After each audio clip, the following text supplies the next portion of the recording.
Ladies and gentlemen, boys and girls, welcome back to the channel for episode 2 of every team's X Factor for the NBA this season. The NBA starts tomorrow, and we could not be more excited. Today we bring you the Western Conference edition of this video.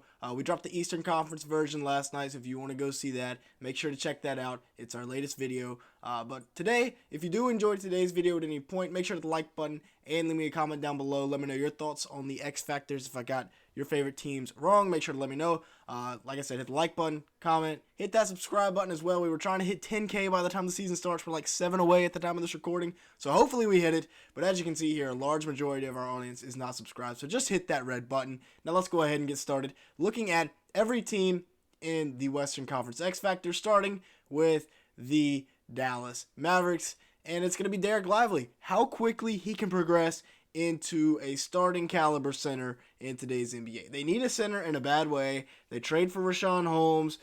They bring in Derek Lively. I think he's the perfect fit at 7'2" with a 9'9" standing reach. He's kind of the second version of Mark Williams coming out of Duke, I feel like, except he's a little bit taller and longer, if that's possible, because Mark is an extremely tall human. Derek Lively, I think he's going to fit in as a rim protector and a lob finisher perfectly for the Mavericks. Now for the Denver Nuggets, we have Peyton Watson. The bench must step up, and that is the bottom line in Denver this year. Peyton Watson is the ideal replacement for Bruce Brown. I think he's going to step in and can probably be either the 6th or 7th man off the bench. It'll probably be Christian Brown as the 6th man. But the Nuggets, the coaching staff, the front office has been raving about Peyton Watson. They're saying he can do everything that Bruce Brown can do and then a little bit more. So very excited to see how Peyton Watson plays for the Nuggets this year. Next up, we got the Golden State Warriors, and they need a true stretch 4. So if it's either Kuminga developing his three-point game a little bit more, Dario Saric could play that role. Either way, they need a starting caliber power forward, probably going to come off the bench. They're probably going to let Dre start, even though he's getting old. A good 3-and-D power forward that they can have that can match up with like the Domantas Sabonis' ADs of the world. Now I know it's going to be about impossible to stop Anthony Davis or Domantas Sabonis, but to at least match up with them and provide a body so that Klay doesn't have to guard the other team's power forward or whatever blasphemy that Steve Kerr's talking about. Now for the Rockets, it's going to be an efficient year from Jalen Green, who averaged 22, 4, and 4 last year for the Rockets. Now, you might be saying, hey, those are pretty good numbers. What are you talking about? Jalen Green is the X Factor. Well, he shot at 42% from the field and 34% from 3 last year. So that's where the X Factor comes in. Not necessarily from scoring, just being able to, be efficient and help that team out in other ways other than just shot chucking, because he kind of got that reputation last year. Next up, we got the Clippers, and it is really the health of this team. We've been robbed of Paul George and Kawhi Leonard. We haven't gotten to see them healthy for a playoff run yet, and they've been in Los Angeles for, 3-4 years? They've got good depth on this team. They just need their stars to stay healthy for the full season. If that happens, then this is going to be a very exciting Clippers team. If that doesn't happen, then Clippers going to Clipper. It's going to be the same thing happening over and over. But, if they can stay healthy, that's a legit contender in the Western Conference. And it's going to be the same thing for the other Los Angeles team. LeBron and AD have to stay healthy. AD has said he wants to play all 82 games. LeBron has to know he doesn't have that many seasons left. He's 38? This is the best Lakers team of the LeBron era, in my opinion. So I think they need to be able to get the job done. Yes, I know they won the championship a few years ago, but I think this team can match up. I mean, they would definitely match up very well with that team, and I think they could probably beat them in a 7-game series. So I think that the health of both the Los Angeles teams is of the utmost certainty.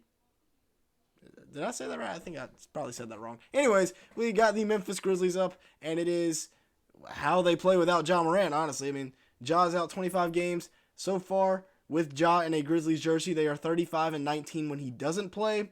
They have no Tyus this year, so it could be a little bit more challenging. We just got word today that Steven Adams is going to be out for the year, so that is a huge blow to the Grizzlies. But they got to weather the storm without Ja for the first 25 games of the year, and then once Ja gets there, hopefully he can take him over the top.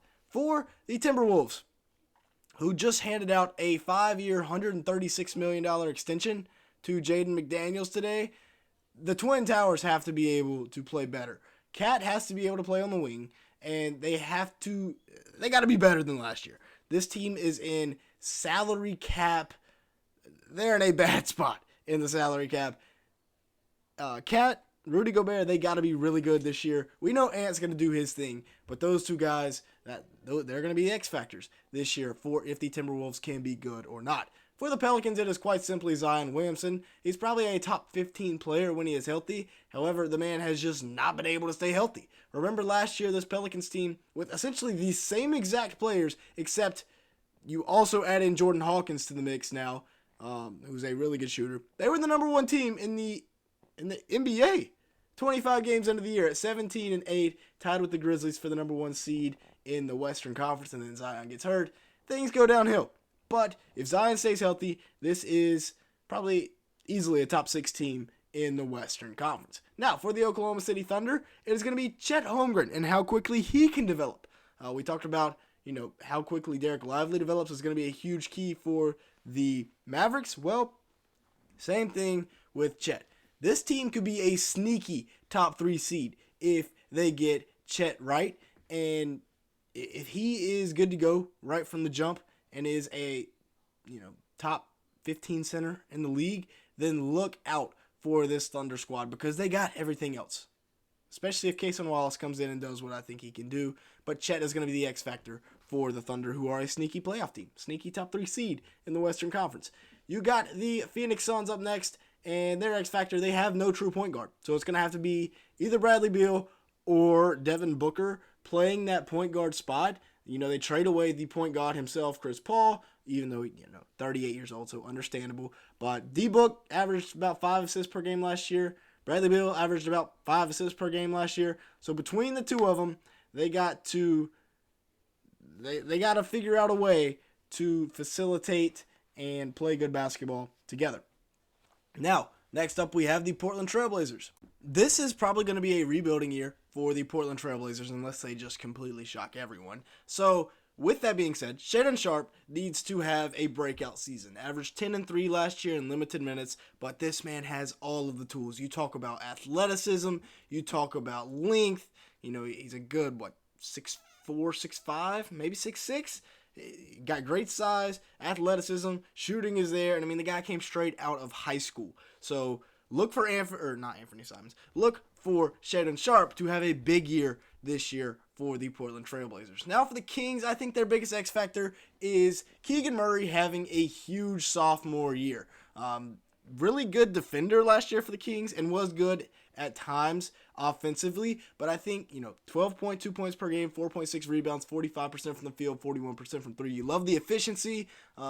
Maybe you were hoping for a little bit more production, but, you can't hate on that season. That's a good rookie year. This year, I'm thinking they hope he gets up to the 15, 16 points a game mark, and if that happens, then this Kings team is in business. Next up, we have the San Antonio Spurs, who could be changing the way basketball is played as we know it. I'm not even lying. This could be the greatest rookie year we have ever seen from a player in Victor Wembanyama, and I think the biggest X factor for this Spurs team is Victor Wembanyama, and more specifically his health. We know he's going to be good. He is 7'5". Can he stay healthy? Can he keep that frame in check? If he can, look out, because this is going to be an extremely fun San Antonio Spurs team to watch. If he can't, then it's going to be an unfortunate season, and he, is already going to be getting bust labeled to his name. For the Jazz this year, it is their huge youth movement and just development. We need to see them hit on the picks of Keontae George and Taylor Hendricks. We need to see Ochai Agbaji have a nice year, and then Lauri Markkanen, coming off of his military career, needs to have a good year as well. And if those things happen, then I think it'll be a pretty successful year for the Utah Jazz. But their biggest X factor really is development, because I don't think there is a world where they make the playoffs, although I could be completely wrong. But yeah, with that being said, that's going to be it for today's video. If you think I got something wrong, make sure to let me know down in the comments below. Let's talk about it. But if you did enjoy today's video at any point, make sure to like button. Like I said, NBA season right around the corner. It's literally here. We are about 24 hours away at the time of this recording, and by the time you see it, probably about 24 hours away. So make sure to hit the like button, hit the subscribe button, turn on the post notifications, because we're posting every day throughout the NBA season. And with all that being said, thank you so much for watching today's video.